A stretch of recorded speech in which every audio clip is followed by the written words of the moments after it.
हिमालय की तलहटी में एक विशाल और रहस्यमयी जंगल था। उस जंगल को लोग कालवन कहते थे।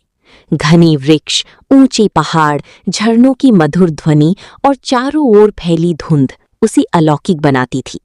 लेकिन उस जंगल की सबसे बड़ी रहस्यपूर्ण बात थी वहां रहने वाले नागों का एक प्राचीन कुल। जंगल के बीचों बीच एक विशाल गुफा थी, जिसके अंदर नागलोक का द्वार छिपा था। उसी नागलोक में रहती थी एक सुंदर, शक्तिशाली लेकिन अधूरी नागिन, शीशिका। शीशिका सामान्य नागिन नहीं थी। उसकी आंखें नीले नीलम जैसी चमकती थीं, शरीर चांदी की तरह दमकता था और उसकी फन पर एक रहस्यमयी चिन्ह बना था। एक दिन नागराज ने सभा बुलाई। उन्होंने कहा, शीशिका, तुम्हारी भाग्य में कुछ अलग लिखा है। तुम्हें एक कठिन मार्ग से गुजरना होगा। शीशिका ने पूछा, कौन सा मार्ग महाराज? नागराज बोले, यदि तुम 100 वर्षों तक कठोर तपस्या करोगी तो तुम्हें मानव रूप प्राप्त होगा। सभा में सन्नाटा छा गया। मानव रूप पाना हर नाग और नागिन का सपना था, क्योंकि मानव रूप से उन्हें पृथ्वी पर स्वतंत्र विचरण और विशेष शक्तियां मिलती थीं। लेकिन 100 वर्षों की तपस्या कोई साधारण बात नहीं थी। सीन 2, तपस्या का संकल्प। शीशिका ने बिना देर किए प्रण लिया, मैं 100 वर्षों की तपस्या करूंगी। उसकी माता घबरा गईं। बेटी, ये मार्ग बहुत कठिन है। तपस्या के दौरान न भोजन, न विश्राम, न किसी से वार्तालाप। लेकिन शीशिका दृढ़ थी।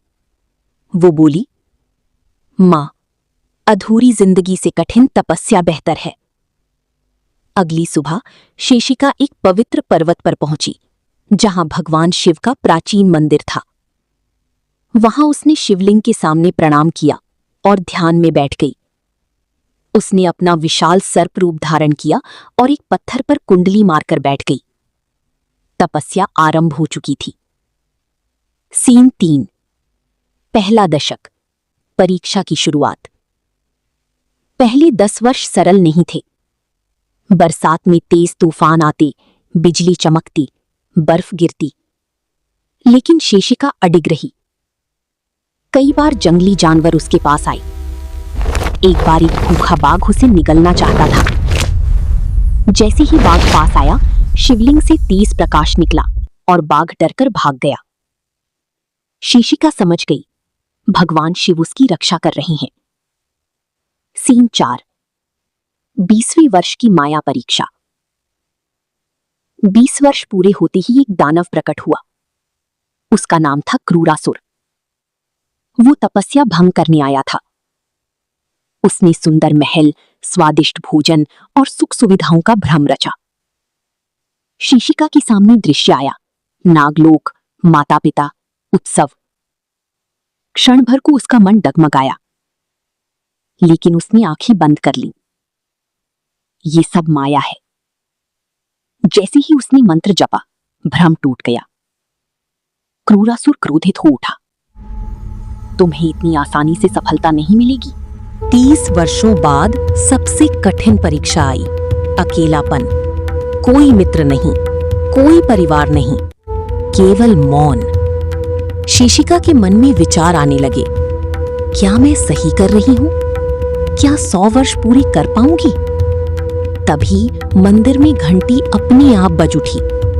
एक दिव्य आवाज आई, जो साधक लक्ष्य के बीच लौटता है वो दोनों संसार खो देता है।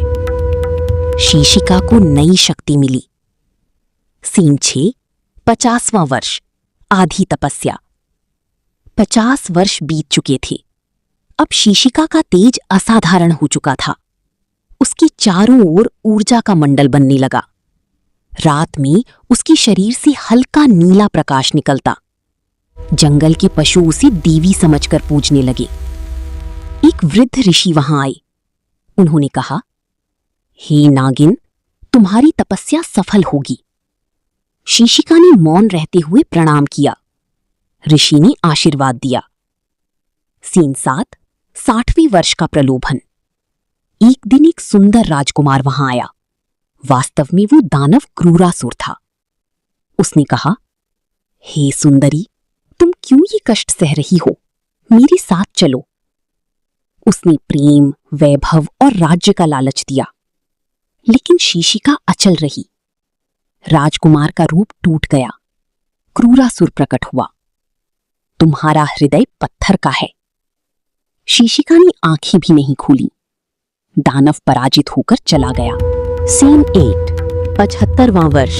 प्रकृति का क्रोध। अब प्रकृति ने परीक्षा ली। भयंकर भूकंप आया, पर्वत टूटने लगे, मंदिर का एक भाग गिर गया, लेकिन शिवलिंग सुरक्षित रहा। शीशिका ने अपने शरीर से शिवलिंग को ढक लिया। उसका शरीर घायल हो गया, रक्त बहा, फिर भी उसने तपस्या नहीं छोड़ी। आकाश से पुष्प वर्षा हुई, देवता प्रसन्न हुए। सीन 9 90वां वर्ष। अंतिम मोह। 90 वर्षों के बाद उसकी माता का भ्रम रचा गया। उसने देखा, मां रो रही हैं। बेटी, लौट आओ, मैं मर रही हूं। शीशिका का हृदय कांप उठा, आंसू निकल आए, लेकिन उसने मन को स्थिर किया। ये माया है। क्षण भर में दृश्य गायब हो गया। ये सबसे कठिन परीक्षा थी।